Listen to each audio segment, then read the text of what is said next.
Want to sound elegant and impressive even if you are new? Danube Waves makes it possible.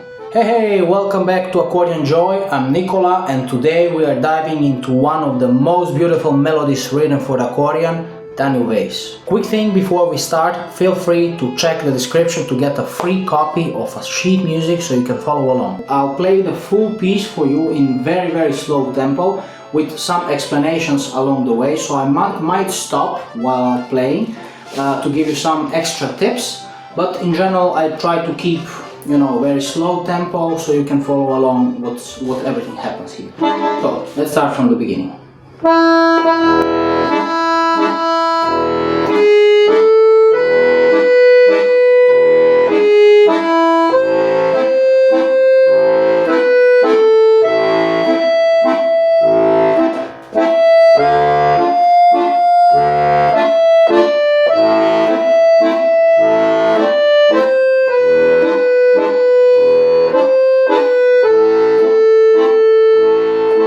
Okay, so this is the first page, first part, which is basically just repeated.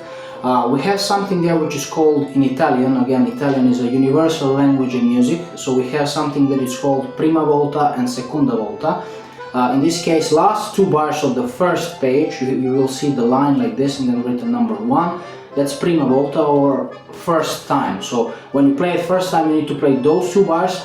When you repeat it from the beginning again, then you skip those two bars and then you go to line like this and then number 2, that's seconda volta or second time. So now we are repeating it for the second time, basically all the same. And by the way, you can add some ornaments there on some notes. I'll give you an example.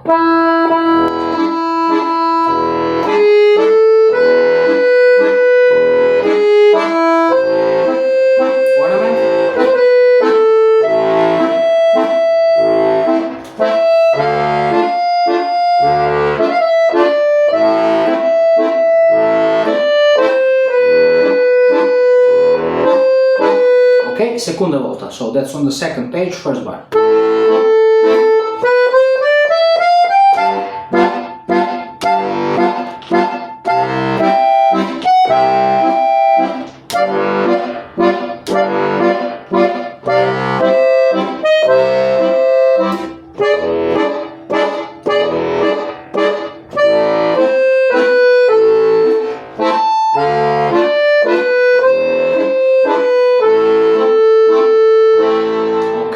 We have one new thing here also. For some of you it's not new, but let's mention it. At the end you see D, C, all fine, let's say like this. In Italian that's da capo fine, which means here is not the end, so you need to go again back from the beginning, play the whole first part through. And in this case we have something which is also extraordinary. It's you skip first and you skip second part, so prima and seconda volta, and you go to number 3. So you play the piece again, this first part, and we go.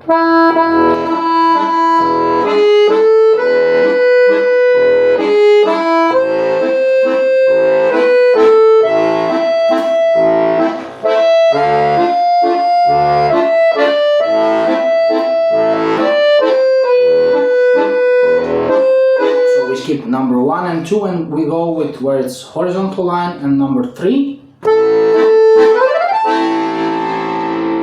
Okay, and one more thing, this is called glissando, by the way, again Italian, which basically means sliding. So take the A with the second finger, for example, and you slide with a nail from this A to this A. Okay, and it should be in tempo, so you should start sliding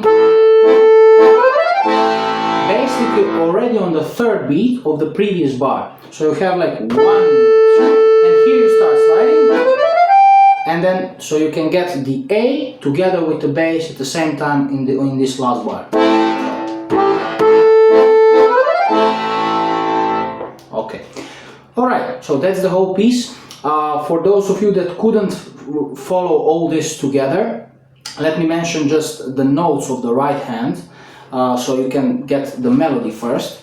So we go from the beginning. We have E, E, G sharp, A, B, G sharp,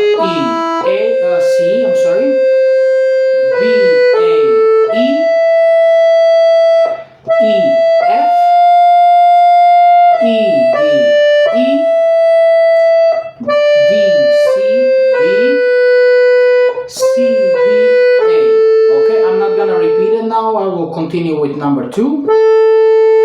Then we have B, C, D, E, F, G, and then we have thirds, F and A together. F, A, E, G, and then F sharp, E, G. So it goes together, those are thirds, and then we have D and F together. C, E, D sharp, C, E. Or you can connect it. It depends how you like it more. And we have the 4th line of the 2nd page. So G sharp and D. D, C, B, A. A, D. So this part might be a little bit tricky for some beginners especially, so you need to jump from A to A, F, D, B, C, B, A. Okay, for some of you it will be easy, but for some of you it can be a little bit tricky, so practice it extra there. And of course last, this number 3 I already explained it. You need to go from A to A. Okay, so and of course feel free while repeating this prima volta, seconda volta, what we mentioned, to change maybe some registers, add some extra trillers, yeah, that's it for the right hand and for basic general stuff to get the foundation of Danube Waves for the melody. Alright, real quick before we go to the left hand, if you would like me to personally help you learn this song or any other songs, feel free to book a free trial lesson with me at accordionjoy.com. It's totally free, no pressure, no weird sales call. It's only you, me, your accordion, and having fun. Links in the description, check it out. Alright, back to it. Okay, let me give you an overview for the left hand, what you need to do there. In general, again, left hand is just an accompaniment here, so it should be much easier to master than the right hand. We have basses starting with E7, then A minor, D minor, and that's it on the first page. On the second page we have G7, C major, and E7. So this jump between C major to E7, that's on the second page, last bar of the 3rd line to 4th line. So between those 2 bars we have a little bigger jump than usual from C to E7. For beginners that might be, you know, a little bit more tricky to master. For more experienced players that's easy, it's not a big deal.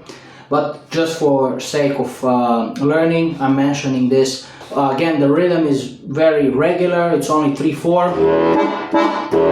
And you don't even have this so-called alternating bass where you combine it with the dominant.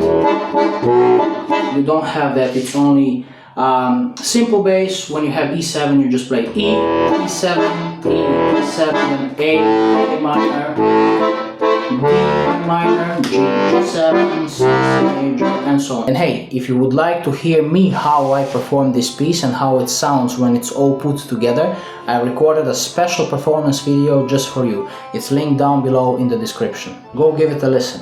Bye for now.